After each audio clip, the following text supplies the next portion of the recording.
Yes. This is my subject. I need to hurry up a bit. I was told I have exactly 30 minutes, so I'm not going to take too long. And I want to talk about how we accelerate innovation and spend time on the leadership mindset and go and explain to you the importance of a growth mindset, and then link that to culture, which is obviously, everything starts at the leadership, but then how do you bring it to the organization? And that's where many corporations and leadership teams, frankly, go wrong. I want to start with making sure a bit of grounding. We're in a VUCA world. Who knows VUCA, what it stands for? Oh, still only so few. My MBA students already know. VUCA stands for volatile, uncertain, complex, and ambiguous. Volatile, uncertain, complex, and ambiguous. It was actually, interestingly, it was a term coined by the US Army when they were fighting the war in Afghanistan and Iraq, which was a very different war than what they were used to fighting, because the Cold War was a very simple war. You had an enemy and you had a player and an enemy. But in Iraq and in Afghanistan, they found themselves surrounded by all sorts of tribes. And they started to coin this term, VUCA, for the environment that this army found themselves into. Now, this term found itself pretty quickly into the business world, and really as an illustration for the unbelievably exciting but also scary world that we live in today. Because two forces that have never come together before are coming together in an unprecedented fashion. An amazing technology progress, an amazing amount of technology progress, combined with, and that's the criticality, unlimited connectivity. In the past, large corporations had the skill, the infrastructure, the capability, the capacity, and the power. But today, because everybody is connected through ecosystems, scale, size has become a liability more than an advantage for large corporations. And that's putting the whole world on its head. That's why it's so exciting, and that's why we have this innovation seminar here. Innovation in this environment, in this new world, really is the only way to renew yourselves and sustain in this world. Now, that you can say, okay, so what's new here, John? Well, when I joined P&G, and I joined in the R&D organization 31 years ago, my first 3 trainings were about total quality. And I know some of you in the room, if I look at least one in the room, knows what I'm talking about. But now innovation is finding itself center stage. Not marketing, not advertising agencies. They're going through major reinvention themselves, but they're finding it much harder. Innovation is center stage. And very fundamentally, innovation is the only way to grow. Now, why is that important? Our society is conditioned on growth. As a professor, I have a bit more time to think about these things now, and I read. And what I've struck by recently is that when Dow Jones goes down one day, sometimes it goes up, sometimes it goes down. Has anybody spotted what they write? Dow Jones shows negative progress today. Check on the internet tonight. Well, if it happens that they go down. They show negative progress. It's an oxymoron. I had 6 years of Latin. It didn't help me much, but it's a contradictio in termini. It doesn't exist, but it just shows how our society is conditioned on progress. Innovation needs to fuel that progress. That's why we're here. That's why it's center stage today. So how? How does it do that? I want to go and submit that everything in life starts at the leadership. And I want to go and show you that obviously leadership has got the mind, it's got the heart. When it comes to the heart, it's about authenticity, it's about vulnerability, it's about courage. When it's about the body, eventually, it's about walking the talk. It's having presence and being present. But I have to only in limited amount of time. I have to focus on one area, and that's the mind. And then, while everything starts at the leadership in life, it doesn't end at the leadership. As I said before, one of the big issues is that you have all these management programs, but they really never go and get to the organization. There's the word deployment being used all the time. But that's where it gets stuck. So I'm going to go and give you at least my thoughts on how you're able to connect the leadership mindset, the growth mindset of the leadership to the organization. And that's where the culture word comes in. So let's start with mindset. The leadership mindset, okay? I want to start with a quote here by Henry Ford. The other thing I've learned in this new life is Henry Ford was a great industrialist, but also a great philosopher. And this is one of his quotes, which is, whether you think you can or you can't, you're right. Which obviously says it's all in the mind. You are ruled by your mindset. Now, Carol Dweck has found this out as one of the first, or at least she's been able to go and communicate this to a very large audience. Does anybody know the book Mindset? 3 people in the audience. Okay, good. Has anybody heard about the concept mindset? Yes. Okay, a few. Okay, this is good. So, Carol Dweck has written this phenomenal book, which has become a bit of a movement, by the way, from the book. And she's submitting that everything in life, you can achieve pretty much everything in life if you only set your mind to it properly. And so it can be business, it can be parenting, it can be school, it can be relationships. And what I'm going to go and focus now on, obviously, is bring it to the business world and make the point that adopting and enabling a growth mindset is the sine qua non for innovation-driven business growth. Then you're going to say, okay, growth mindset, that makes obviously sense. So what's the story? Well, the story, first of all, is that we need to go and make sure that the growth mindset is the foundation for all the things that we need to do today. You know, it is the foundation of getting insights, generating ideas, identifying the right opportunities, setting yourself up for experimentation and learning. The issue, however, is that people are born with a predominant view of life. And that can be either a fixed mindset or a growth mindset. When you're born with a fixed mindset, you believe that intelligence and abilities are set in stone. And you go through life mostly to go and prove those abilities, which leads to a desire for validation and looking smart. Contrast that with the other side of the continuum, and it is a continuum. It's not like either or, it is a continuum, but there are 2 ends to this continuum, fixed and growth. People with a growth mindset believe intelligence and abilities are set in, intelligence and abilities can be grown through effort. People with a growth mindset are keen to challenge themselves, to challenge and stretch themselves. Now, that's a very fundamental premise. And interestingly, my son told me about this book. He's a 21-year-old business engineering student, and he goes, "Dad, you got to read this book because it's really, really good." And I go and ask him, "Okay, this is very interesting, but I have 17 other books that I'm reading because leaders are readers in my view, right? You guys are all reading a lot, obviously, right?" And so, because I was reading this other book, Little Bets. Anybody knows Little Bets? The companion book to Lean Startup kind of thinking. So I was comfortably reading this book, and then I go to chapter 2. Chapter 2, the growth mindset. I go like, huh? This is interesting. And also, it's being summarized here. What is very, very well actually, what this growth mindset is all about. So let me just go and read it to you, because Peter Sims does it much better than I can ever do. Dr. Carol Dweck, a professor of social psychology at Stanford University, is one of the experts, blah, blah, blah, blah. Dweck has studied motivation for several decades. Her research has demonstrated that people tend to lean towards one of 2 general ways of thinking about learning and failure. Though everyone exhibits both to some extent. Those favoring a fixed mindset believe that abilities and intelligence are set in stones and that we have an innate set of talents which creates an urgency to repeatedly prove those abilities. They perceive failures or setbacks as threatening their sense of worth or their identity. Every situation, therefore, gets closely evaluated. Will I succeed or fail? Will I look smart or dumb? Will I be accepted or rejected? Fixed mindset cause people to be over-concerned with seeking validation, such as grades, titles, or social recognition. Conversely, those favoring a growth mindset believe that intelligence and abilities can be grown through effort and tend to view failures or setbacks as mere opportunities for growth. They have a desire to constantly challenge and stretch themselves. So that's in summary, the fixed mindset versus the growth mindset. So let's look at some dimensions of that.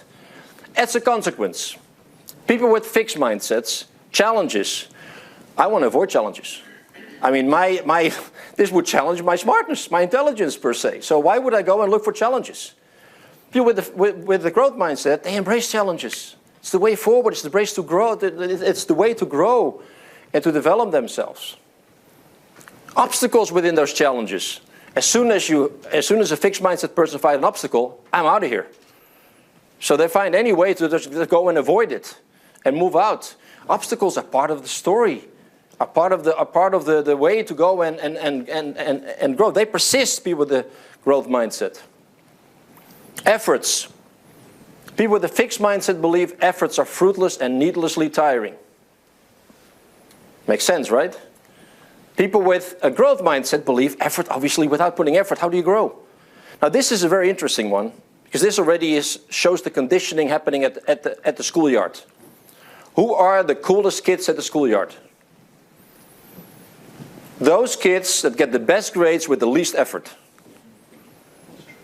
The kids that are putting all the effort in there, they're the losers.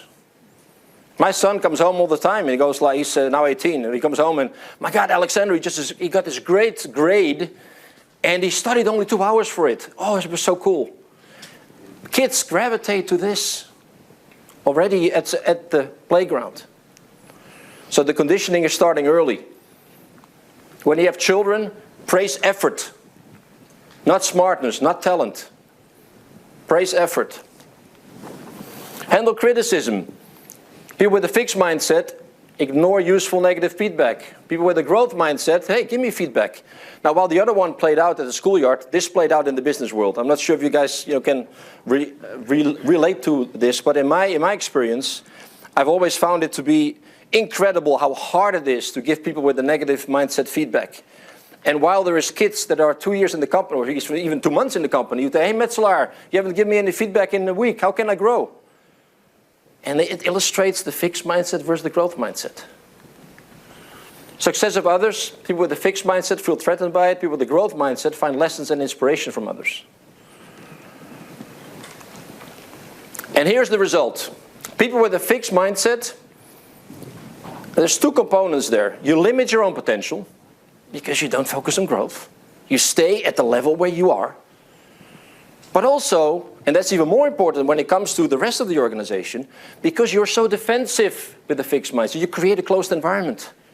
You're not comfortable, surrounding yourself with people that are smarter than you, because that challenges your smartness.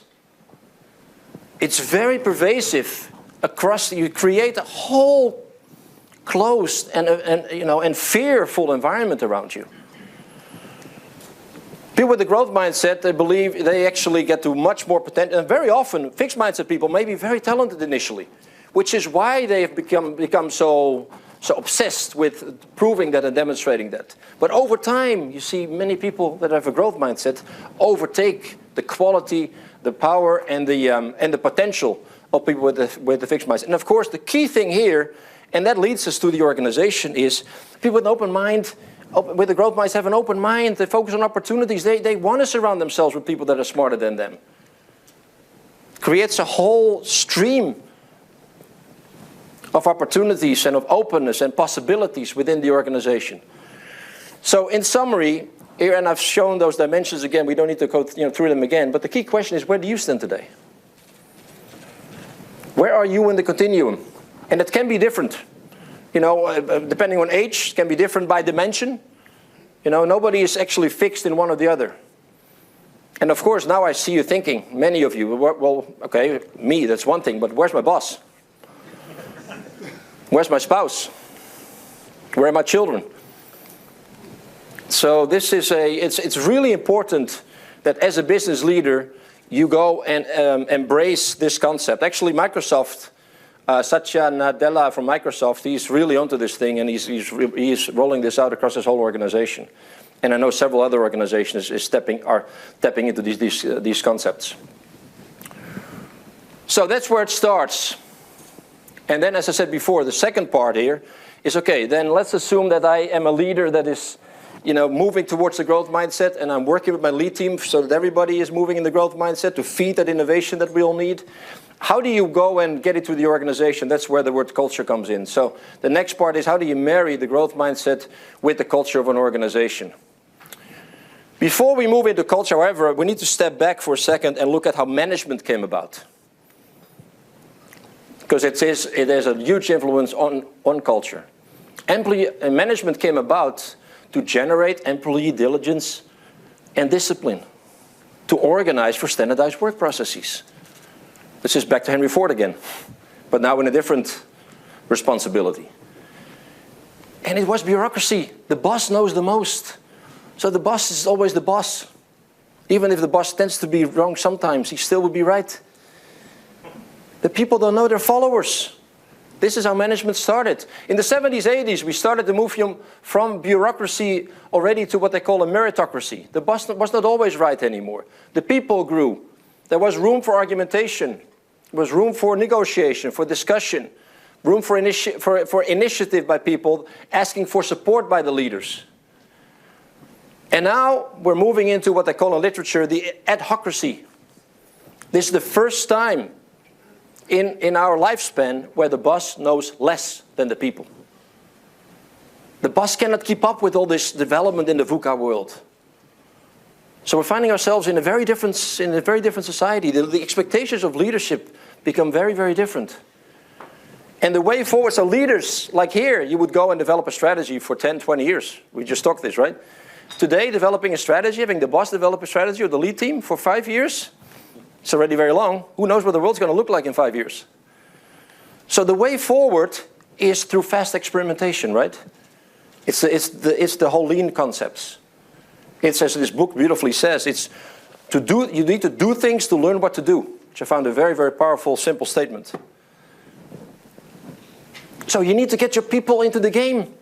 If you don't know it all as boss anymore, how do you lift up the people? The challenge of leaders now become to get everyone into the innovation game.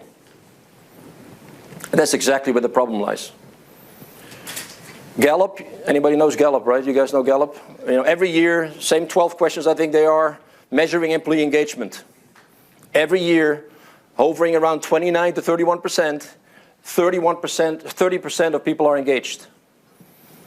20% of people are actively disengaged, which can range from, I'm not want to participate, I'm gossiping about what a bad boss you are, or you also work at this guy, man, he's even worse than you are.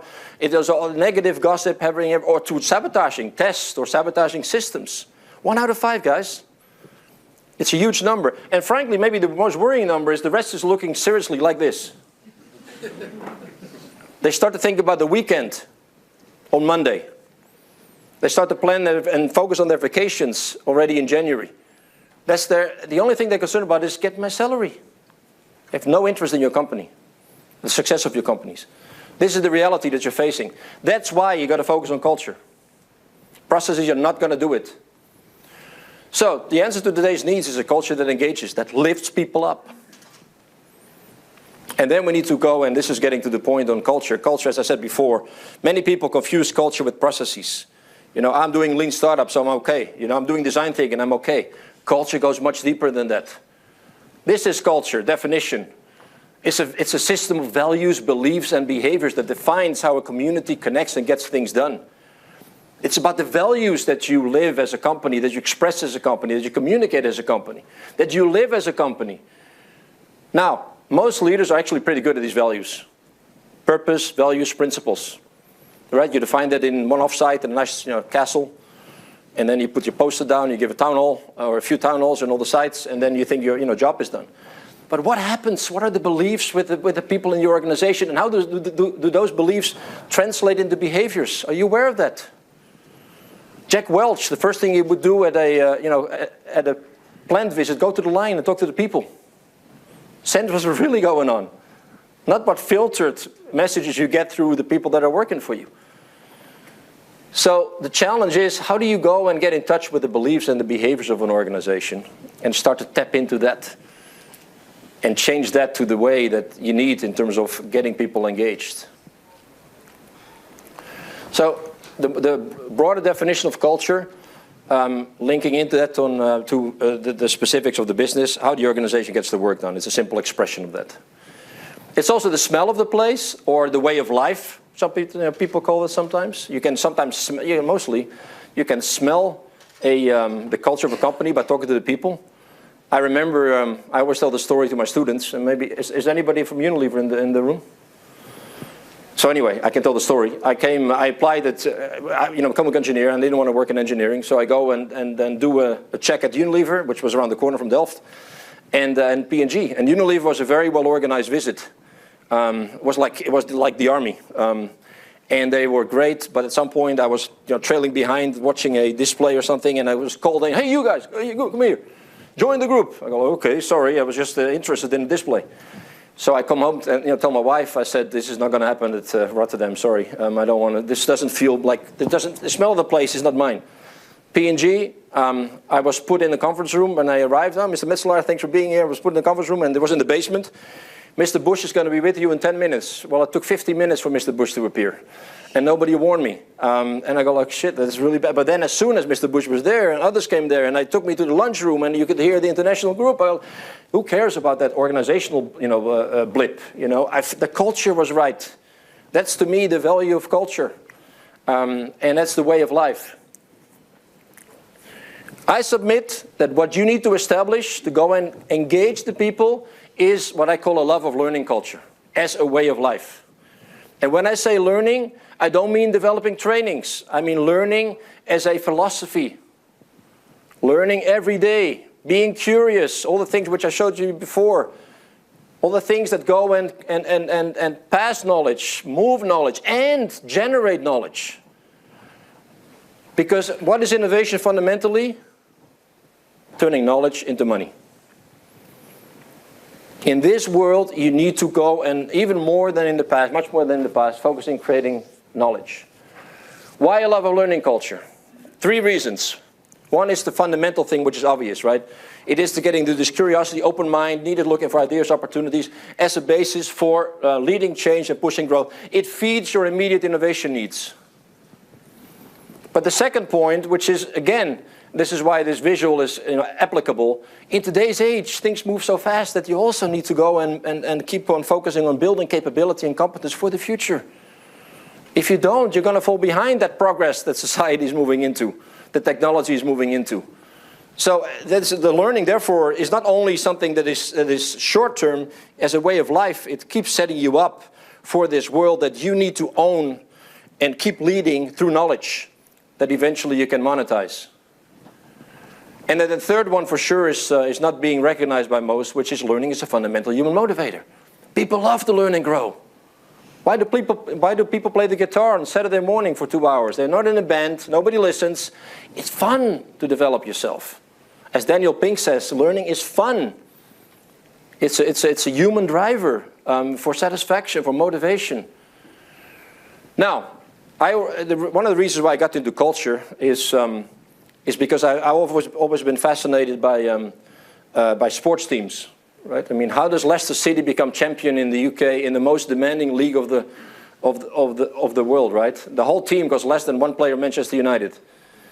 Fascinating. I've always been fascinated. So anyway, 7 years ago, the P&G CTO, he declared our innovation culture had become stale, and so there was a task force being pulled together, and I jumped on that immediately because of my interest in this field, and that was initially, anyway, I need to move on. I want to tell you a story, but there's no time. I joined that team, and so we learned with that team. And one of the things we did, we benchmarked. We benchmarked in the west coast of the US, the Midwest, with the East Coast, we went in Europe, went in Asia. We benchmarked everywhere, and frankly, we couldn't find anybody who was better than us.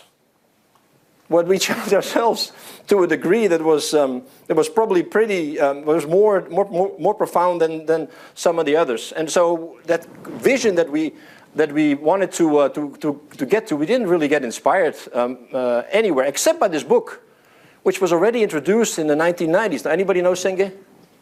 Yeah, right, classic. Oh, a bit more hands. This is good. So Senge, and by the way, I'm now reading this book because I do appreciate it now more than I used to when I think was in the company like 3 years. Fantastic book, by the way, very, very wise. So I would urge you all to read this too. But he's talking about learning organization already in the 1990s. So we step back. What is it? What is it that companies have not been able to achieve the destination of a learning organization? And we came up with the answer that says, well, working on culture is extremely hard and extremely complex and extremely difficult. Some people always say changing culture takes 10 years. Now, I don't agree with that. I think it can be done faster, but yes, it's hard work. And it needs, in our conclusions at the time, it needs the integrated effort of leadership, focusing on individual motivation, and then how you bring those individuals into amazing teams through relationships. You need to establish an integrated program. And so we worked on this and we brought it back to the company. And this has been one of those wonderful things since I left, which is I've been able to build out that model to a very large degree, with a lot of double clicks behind each of those, which obviously I cannot get into. So this is a bad slide. I apologize for that, but let me go and take you through it a bit. How long do I still have? 5. Oh, good. Learning culture. I've already said this before. So what you get is the breakthrough innovation results short term, grows capability for the long term, and gets everyone on fire. So the benefits obviously are very interesting. Everything in life starts at the leadership also here. So consider the growth mindset to be around this as a starting point. And then as leaders need to learn to be authentic. And authenticity starts with vulnerability. Remember what I said before, leaders don't know more than the people. You need to get comfortable with saying, I don't know, you guys are smarter. How can I help? Instead of, let me tell you what we should do tomorrow. Accept your vulnerability. Internalize your vulnerability and have the courage to go and move forward with that vulnerability. And share it with your organization. They are sucking for it. They want you to be vulnerable in this time and age, in this day and age. And the authenticity allows you to be more in touch with self, and as you're more in touch with self, it allows you to be resonating more with your organization, with the individuals in your organization. The second thing to do is create trust and safety. I cannot re-emphasize this enough. You know, the prime roles of leaders today, as Linda Hill from Harvard, I think she says, you need to create an environment where people want to belong. That is the main role of leaders today, creating an environment where people want to belong. As General McChrystal in the book Team of Teams, which by the way is where VUCA came from, says leaders need to be gardeners. Leaders need to be gardeners. You let your organization blossom. That's where your investment needs to go. Creating an environment of trust and psychological safety, so that people are ready to take risk, and not be afraid that they would be ridiculed. Like go to the science. I love your point on science fiction. It was amazing. You need to go, and leaders need to find a way that everybody is dreaming science fiction in your organization. Now, at some point, you need to go back to Earth. But as a starting point, that's where you create the knowledge. And then engaged, and this is my point on being part of the organization, understanding how the beliefs that people have are getting translated into behaviors, and try to affect that in a positive manner. Listen, serve, enable. So that's on the leadership front, and of course there's much more there, but these are the 3 key points that I have called out here. And I like to think in 3, so I've also picked 3s on individuals. Make sure that you emphasize that we used to be in a world where everybody was an employee, and that's great, they all want to work for us, and so we can squeeze them out. Well, not anymore. People want to get something in return. They want to make sure that that their purpose is aligned with where the company goes. If not, there isn't really much motivation. There is an emphasis on personal and mastery growth. We need to go, you need to go, and help people to go and develop their own objectives in life. How do they want to grow from at a personal level? What mastery do they want to develop, and how can you help? And by the way, this mastery growth then immediately feeds into this growing capability here. So there's a beautiful link. And then third is autonomy. This was the one thing I can tell you that came out in this research, in this sensing we did at P&G. People were struggling. There was no autonomy anymore. Now, autonomy, everybody's saying freedom, right? Okay, autonomy is not freedom. Autonomy is freedom and responsibility and accountability. With autonomy, so by aligning with the individual on the why, explaining the why, aligning on the what, but letting the folks do the how. And do not micromanage. But you pass on responsibility, leadership to the individuals by having the right conversations. And then third, you bring those individuals together into what I call amazing teams. And I've already mentioned the point behaviors, very, very important. But I also very intentionally talk about including your diversity, because everybody talks about D&I these days, right? Everybody talks D&I. D&I is, nobody knows what it stands for anymore. Diversity and inclusion. Huh? Diversity and inclusion. Yeah, exactly. But do you know what it means? Even. Diversity and inclusion are the opposite ends of the spectrum. You first need a diverse organization, but then you need to work bloody hard to include your organization. There's 2 different things. And you need to help with behaviors. Behaviors to include your diversity. So whenever you talk about D&I, which you may still want to talk about, consider there are 2 different things. It's not one pot. It's not one pot. Working on inclusion. I always say that at P&G we had 42 nationalities. You said it as well in Chicago. I'm sure you worked very hard on including those diversities. Otherwise, they go and I always said the Spaniards would have their lunch, tapas at 3 o'clock, and the French would hire a chef, and the Dutch would having their glass of milk at the desk. You know, you need to work to include people very hard. Constructive dissonance. By creating a psychologically safe environment, you allow for the right conversations to happen. Science or innovation, knowledge gets created on the interfaces where people are struggling sometimes. At different point of views. Yes, I'm almost done. You see, I'm at number 3. Perfect timing. You know, it is, you want to have those real conversations go, not about compromising. Yes, we're all in the same. You know, whenever they say, yeah, we all agree with this, don't we? Challenge that immediately. Challenge that immediately. Are we really?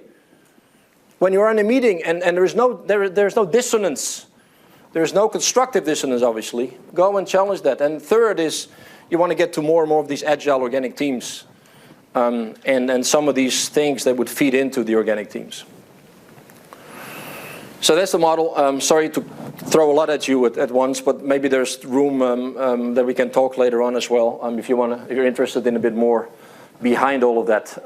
My key point here is innovation in today's complex world it's about psychology and sociology. And I'm a chemical engineer, so that says a lot. It's about psychology and sociology more than it is about technology.